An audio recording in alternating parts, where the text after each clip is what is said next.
sur la chaîne. Cette fois-ci, aujourd'hui, on va parler de la Diane. À la base, c'est une voiture en très bon état, qui a quasiment pas de rouille. Donc, ce qui a été fait depuis que je l'ai, ça va faire pas loin d'un an maintenant. Donc, j'ai fait le réservoir qui fuyait, le réservoir d'essence. Donc, je l'ai remplacé par un réservoir en plastique. J'avais changé le reniflard.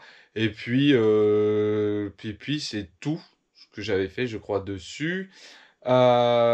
Et j'avais un problème, j'avais le joint spi côté boîte qui fuyait. Donc voilà, j'ai démonté les ailes, je l'ai emmené au garage, j'ai sorti le moteur, ils ont changé le joint spi, ça m'a coûté même pas 150 € je crois. Donc voilà, je voulais être sûr, alors démonter le moteur là-dessus c'est pas dur, mais je voulais surtout être sûr que le joint spi soit bien posé. Donc la couleur de ma voiture est un blanc ivoire Borelli, je crois qu'il est sorti qu'en 74 et 75. Et du coup j'ai les ailes qui sont démontées sous les couettes et les protections ici, qui avaient voilà 2-3 petits pets à des endroits. Tu vois, ici là, hop, il y a un petit pet, sinon elles sont plutôt propres. Du coup ça m'agace, donc ça je vais les refaire après, mais on avait fait voilà quelques échantillons comme celui-ci. Et franchement, c'était pas mal. J'ai déjà fait, parce que ça, c'était pas une grande importance. Ça se voit, c'est sous le pare-choc, c'est caché par la plaque et par le pare-choc. Donc j'avais une bombe en test. Et on peut voir la qualité. Hop, et j'ai refait la moustache qui est dessous. Hein, je sais pas si on va voir, voilà. Donc là, on a les trous pour la plaque. Ici, pour le pare-choc. Donc en fait, ce qu'on voit vraiment, c'est cette partie-là. Et cette partie-là qui sort et qui est sous la voiture. Et elle avait pris plein d'impact de gravillon. Donc c'est là, on lui a remis une petite couche. On va sticker là. Hop. Et surtout, j'avais aussi, donc j'ai commandé aussi le gris rosé. Donc je l'ai pour les jantes, refaire les jantes et refaire les pare-chocs. Je vais refaire là, ici, aussi cette partie-là. Je sais pas qu'est-ce qu'ils ont branlé. Je sais qu'il avait eu un petit accrochage. Ça a été fait n'importe comment. J'ai regardé à l'intérieur du capot. On peut voir. Il y a, hop. Il y a strictement, je sais pas si on va bien voir. Tu vois. C'est bon, mais il y a rien du tout qui a bougé. Hein. C'est vraiment, c'était pas ouf. Mais je sais pas si c'est lui qui l'a fait lui-même. On voit la teinte de toute façon n'est pas tout à fait pareil, donc on va le refaire propre ça. Ça c'est vraiment pas un souci, c'est vraiment pas très long. Donc, moi je vais refaire surtout là les pare-chocs aussi. Donc ça c'est celui de derrière et celui de l'avant était encore pire. Et j'avais ce qu'on appelle le petit jour en plastique qui est complètement éclaté aussi, qui était complètement éclaté à l'avant. Et on a repeint du coup en gris rosé. Hein, on l'a redressé parce qu'il était tordu à plusieurs endroits. Voilà, et puis il avait plein d'impacts de gravillon. Donc là, il y a 3 couches de gris rosé. Hop. Et franchement, c'est la peinture est super. Donc ça, j'ai retrouvé les joncs de pare-choc. Bon, ils sont arrivés complètement enroulés dans cette petite boîte. Du coup, j'espère que je vais pas trop galérer parce qu'ils ont pris une forme à les faire rentrer dedans. Voilà. Alors ils fournissent, donc je les ai commandés chez les amis de la 2 chevaux. Hein. C'est là que je les ai trouvés. Et puis donc ils fournissent les petits carrés qui se glissent à l'intérieur là pour le visser sur le pare-choc. J'ai refait aussi du coup les butoirs. Hein, voilà. Parce que c'est j'ai regardé le prix des butoirs là, 40 €. Ouais. Je vais pas mettre 40 € dans un butoir. Et les petits pads caoutchouc, ça c'était ceux qu'il y avait d'origine, on peut voir ils sont craqués. Vraiment, hop, un peu défoncés. Et ça c'est les nouveaux. On peut voir, hein, c'est pas ça c'est de la refabrication. Donc forcément on voit, hein, je pense que l'origine ça c'est un plastique, tu vois. Là tu as la trace de moulage. Bon, ça, une fois assemblé, ça fera le taf. Ça sera, voilà, ça sera. C'est sûr que si j'avais pu retrouver des propres d'origine, ça aurait été mieux. On voit que là, le plastique c'est beaucoup plus raide, plus dur que ce qu'il y avait à l'époque. Je crois qu'il est plus caoutchouteux. Hein.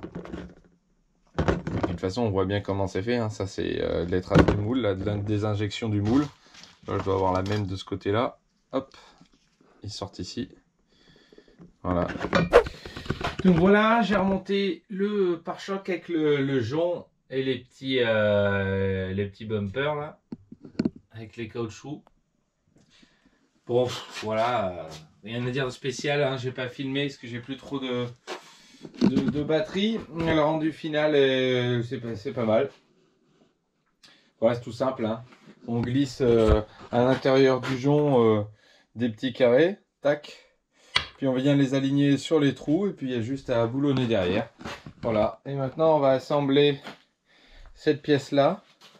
Qui vient ici. Tac. Dans ce sens-là. Avec derrière, le U, voilà, qui va venir se visser derrière. Et celui-là, donc c'est celui qui va venir se visser après sur le châssis de la Diane.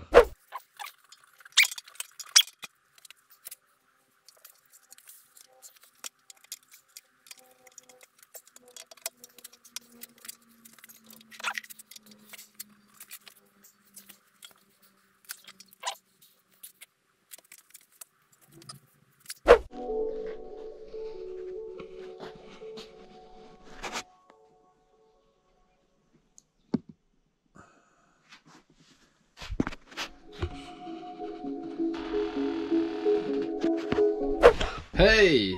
Bon, on est quelques jours après, mais toujours dans la même vidéo.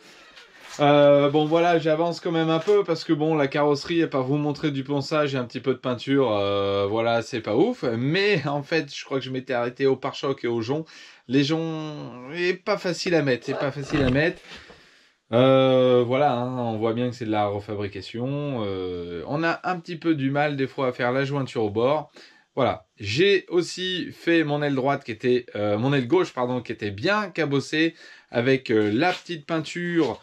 Je vous mettrai en description. Alors moi, ils sont basés chez moi à Issoire, mais on peut commander sur internet. Je crois que ça s'appelle Le Bon Coin du Carrossier. Franchement, ils sont super cool. J'ai acheté même ma machine du coup à polir chez eux. Et franchement, je suis très content. Rapport qualité-prix, il n'y a pas mieux. Ma peinture, elle est vraiment bonne.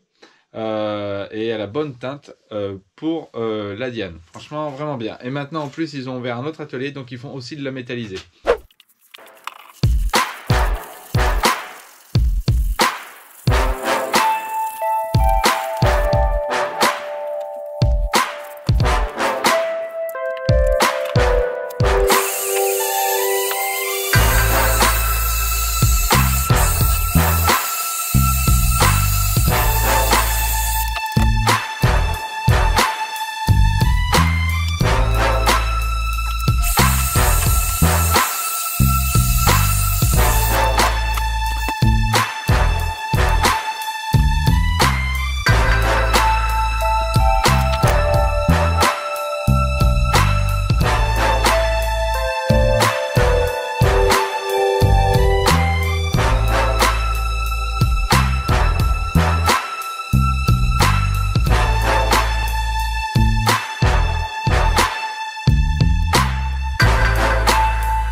Donc me voilà plusieurs jours après. Je sais, cette vidéo elle est complètement décousue, mais du coup je fais pas mal de choses en même temps à côté. Donc voilà, j'ai peint mon aile droite et mon aile gauche, que j'ai corrigé aussi les défauts qu'il y avait dessus. J'ai repeint les 4 jantes, j'ai repeint la partie arrière, j'ai repeint du coup le montant, parce que j'ai changé le joint aussi, le montant au-dessus du coffre parce qu'il était complètement foutu. Hein, on peut le voir ici, en fait il avait rouillé. Voilà, là ça avait transpercé, c'est côté habitacle, mais alors si tu veux voir l'intérieur, tu vois, c'est complètement pourri.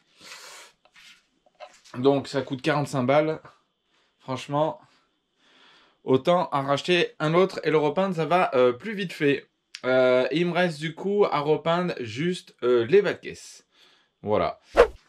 Donc voilà ce que j'ai utilisé pour repeindre mes 2 ailes, mes 4 jantes, mon bandeau supérieur de coffre et mon bandeau au niveau des feux arrière de la voiture. Tac, donc j'en suis à 1, 2, 3, 4 bombes ivoire Borelli pour mes 2 ailes, donc intérieur, extérieur des ailes, plus la partie arrière de la voiture. Donc le gris rosé, j'en ai utilisé 4 parce que j'ai fait les 4 jantes, les 2 pare-chocs et j'ai aussi fait la boîte à air, petit cache de la courroie d'alternateur et le petit support, le petit bloc de la batterie. Une bouteille d'essence F pour dégraisser. Du mastic justement pour réparer des petites bosses, mais j'ai d'abord détordu pour en mettre le moins possible. 3 bombes de spray d'après gris garnissant, voilà pour savoir où t'en es, et une bombe de vernis. Alors on n'est pas obligé de vernir, mais moi sur les ailes, uniquement sur les ailes, pour faire un beau polylustré, j'ai voulu mettre 2 couches de vernis en supplément. Voilà, comme ça j'étais sûr au moment de mon ponçage que j'allais pas arriver jusqu'à l'après. Donc sur mes ailes, il y a 3 couches d'ivoire Borelli et 2 couches de vernis. À ça s'ajoute bien évidemment du papier à poncer, hein, du 250 à l'eau jusqu'au 600 à l'eau. Et puis après, on passe pour le polyillustré jusqu'au 2000 à l'eau. Et on utilise différents du coup polish. Donc j'ai pris chez eux une polisseuse Tools. Je crois qu'elle m'a coûté 80 €. Franchement, elle est super bien. Et là, ils vont rentrer une polisseuse excentrique. Je crois que c'est comme ça qu'on dit. Avec du coup 3 tampons, un mou, un médium et un plus dur. Donc voilà pour les polish. Donc ce que j'ai utilisé. Donc j'ai du P01, celui-là je m'en suis pas servi, c'est vraiment pour du attaquer, c'est du gros grain. Voilà, moi j'avais pas vraiment une grosse peau d'orange, donc je m'en suis pas servi. Derrière, eh ben, ça monte, on attaque avec du P06. On monte sur du grain fin avec du P10 et on finit avec de l'ultra brillance avec le 1 step. Voilà pour les polish. Voici. Voilà la Diane, donc là je cache parce que j'ai le chat qui est ici, mais il adore dormir sur le toit de la Diane. Donc il grimpe sur mon aile, et comme j'ai poliché, hop, les papates elles glissent, il monte sur le capot, et après il va sur le toit. Donc voilà, je suis pas carrossier non plus, mais le résultat est pas si mal.